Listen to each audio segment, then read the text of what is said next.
Price Lord. ஆண்டவரும் கர்த்தருமாய இயேசு கிறிஸ்துவின் வல்லமையுள்ள நாமத்தினால உங்களை வாழ்த்துகிறேன். மீண்டும் ஒரு புதிய நாளை ஆண்டவர் நமக்கு கொடுத்துருக்காங்க. அதுக்காக கர்த்தரை ஸ்தோத்திரிக்கலாம். இன்றைக்கி 2 ராஜாக்கள் 7ஆம் அதிகாரத்திலேருந்து சில காரியங்களை நம்ம தியானிக்க போகிறோம். 7ஆம் அதிகாரத்தில் ஒரு பஞ்சம் வருகிறது. இஸ்ரவேல் ஜனங்களுக்கு ஒரு பஞ்சம் வருகிறது.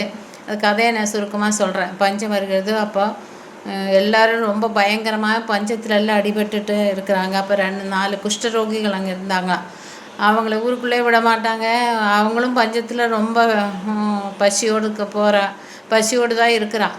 அப்போ பஞ்சம் வரும்போது அவங்க என்ன சொல்கிறாங்க, சீரியர் இராணுவம் இறங்கி அங்கே பாளையம் இறங்கிட்டு இருக்குது. அப்போ இங்கிருந்தாலும் நம்ம சாவோம், இராணுவத்துக்குள்ளார நம்ம போகலாம். அப்போது அங்கே இருந்தாலும் அவங்க சாகடிச்சா சாகலாம், உயிரோடு அவங்க பிழைக்கலாம். அப்படின்னா அங்கே போனோன்னே ஏதாவது கிடச்சா நம்ம ஜீவனோடு இருக்க முடியும் அப்படின்னு சொல்லி இவங்க 4 பேர் என்ன பண்ணாங்க, சீரியரோட இராணுவத்துக்குள்ளே போகும்போது அதுக்கு முன்னால் சீரியர் எல்லாம் என்ன இருக்கிறான்னு நினச்சிட்டு தான் போனேன். அங்கே பார்த்தா சீரியர் எல்லோரும் இல்லை.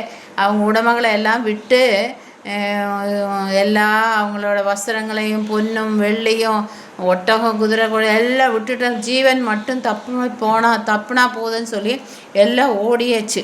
இந்த ஆண்டவர் சீரியரின் இராணுவத்துக்கு ரதங்களின் இரைச்சலையும் குதிரைகளின் இரைச்சலையும் மகா இராணுவத்தின் இரைச்சல்களையும் கேட்க பண்ணதுனால அவர்கள் ஒருவரை நோக்கி, இதோ நம்மிடத்தில் போருக்கு வர இஸ்ரவேலின் ராஜா ஏத்தியரின் ராஜாக்களையும் எகிப்தின் ராஜாக்களையும் நமக்கு விரோதமாக கூலி பொருந்தினார் என்று சொல்லி அவங்களே சொல்லிக்கிறாங்க.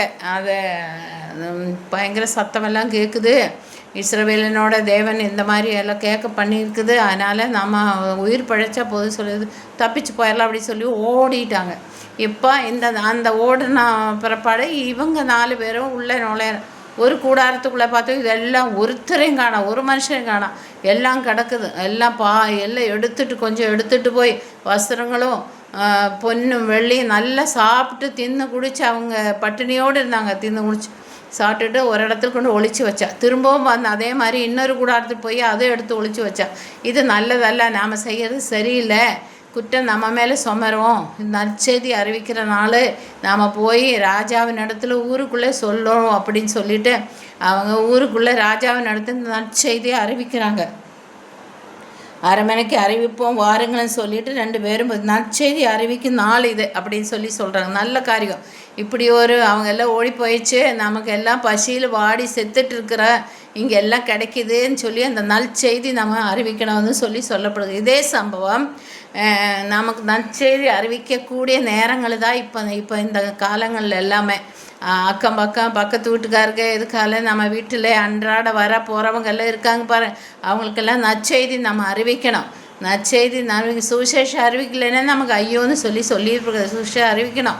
நம்ம அதுக்கு தான் ஆண்டவர் நமக்கு நீங்கள் சகல சிருஷ்டிக்கும் போய் சுவிசேஷம் அறிவிக்கணும்னு சொல்லியிருக்காங்க. அதனால எல்லாம் நம்ம அறிவிக்கணும். இதே ரட்சிப்பின் நாட்கள், இதே ரட்சணை நாள், இதே அனுகிரகத்தின் நாள்னு சொல்லிட்டு 2 கொரிந்தியர் 6ஆம் அதிகாரம் நம்ம 6ஆம் அதிகாரத்தில் வாசிக்கிறோம். இதுதான் இந்த டைம் நம்ம ரட்சிப்பு. இன்னும் சுவிசேஷம் அறிவிக்க முடியாத நாட்கள், பயங்கரமான நாள் வரும் முன்னாலே நாம் அந்த காரியங்களை அறிவிக்கணும். எஸ்தர் ராஜாத்திக்கு அப்படி தான், அவளுக்கு ஒரு காரியம் வந்துச்சு. அதாவது ராஜா அரண்மனையில் இருக்குது. அவளுக்கு என்ன பண்ணாங்க, மொர்தெக்காய் சொல்கிறாங்க, நீ ராஜாவின் அரண்மனையில் இருந்தால் மற்ற யூதர்கள் எல்லாம் அழிக்கும்படியாக ஒரு பெரிய கட்டளை பிறந்தது. மற்ற யூதர்கள் தப்பக்கூடாது இருக்கா, நீ தப்புவியா என்று உன் மனதுக்குள்ளே நினைவுகொண்டு கொள்ளாதே. நீ இந்த காலத்தில் மௌனமாக இருந்தால் யூதர்க்கே சகாயோ ரட்சிப்பும் வேறொரு இடத்துலேருந்து எழும்பும், நீயும் தகப்பன் வீடும் அழிவீர்கள். இப்படிப்பட்ட காலத்தில் உதவியாக இருக்கும்படி தான் உனக்கு ராஜ மேன்மை கிடச்சிருக்குது அப்படின்னு சொல்லப்படுகிறது. அதனால் இப்படிப்பட்ட காலத்தில் நமக்கு நம்மளை நல்ல சுவிசேஷம் நமக்குள்ளே இருக்குது, நமக்குள்ளே வேதங்களும் வசனங்களும் இருக்குது, நமக்குள்ளே ரட்சிப்பின சுவிசேஷம் அறிவிக்கக்கூடிய கெப்பாசிட்டி எல்லாம் இருக்கும்போது நாம் அறிவிக்கணும். அது அமைதியாக இருக்கக்கூடாது. யாரோ பண்ணட்டு யாரோ செய்யட்டு நான் தப்பிச்ச போதுன்னு சொல்லிட்டு நாம் பரலோகம் போனால் போதும், நாம் நல்லா இருந்தால் போதும்னு சொல்லி இருக்கக்கூடாது. அந்த குஷ்டரோகிகள் என்ன பண்ணாங்க, இது எல்லாருக்கும் போய் சொல்லணும், அவங்களும் பட்டினியோடு சாகுகிறாங்க, அவங்களும் சாப்பிட்டு திருப்தி அடையணும் அப்படின்னு சொல்லி நாமளும் அதே மாதிரி நாம் பரலோகம் போனால் போதும், நாம் நல்லா இருந்தால் போதும்னு நினைக்கக்கூடாது. மற்றவங்களுக்கு நம்ம அக்கம் பக்கம் இருக்கிறவங்களோட கணக்கு நம்ம மேலே ஆண்டவர் கேட்கக்கூடாது. அதனால் நம்ம அவங்களுக்காகவும் சுவிசேஷத்தை அறிவித்து நற்செய்தி அறிவித்து அவங்களும் நம்மளோடு கூட பரலோகத்தில் போகும்படியாக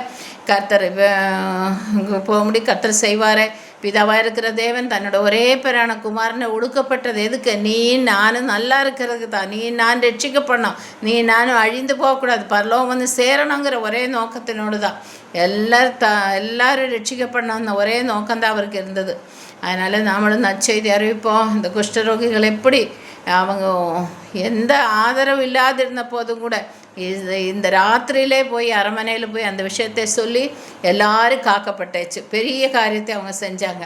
அதே போல் நாமளும் நம்மளுக்கு கிடைக்கிற நேரம் கிடைக்கிற கிருபைகளெல்லாம் நம்ம விட்டுவிடக்கூடாது. அதெல்லாம் நம்ம பிரயோஜனப்படுத்தணும் மற்றவங்களுக்காக. அவங்களெல்லாம் ஒரு ஆத்மா, விலையேறப்பட்ட ஆத்மா, அதெல்லாம் பரலோகம் போய் சேரணும், அழிஞ்சு போகக்கூடாது. நம்ம ஜெபம் பண்ணலாமா? ஸ்தோத்திரிக்கிற நல்லதாகப்பனே, நன்றியோடு உன்னை துதிக்கிற சுவாமி, ஒப்பு கொடுத்து ஜெபிக்கிற நற்செய்தி அறிவிக்கிற நாள் நேரம் சமயல்ல இதுதான்ப்பா. கிருபையின் காலத்தை நாங்கள் இருக்கும்போது ஆண்டவரே சுயநலத்தோடு நாங்கள் இருக்கக்கூடாது சாமி. மற்றவங்களுக்காக ஜெபிக்கும், போராடி ஜெபிக்கும், அவங்களே இந்த பரலோகத்துக்கு நேராக ஆண்டவரை கூட்டி கொண்டு போகக்கூடிய கிருபை எங்களுக்கு தாங்க சொல்லி ஒப்பு கொடுத்து ஜெபிக்கிறேன் சாமி. நீர் ஆளுகை செய்யுங்க.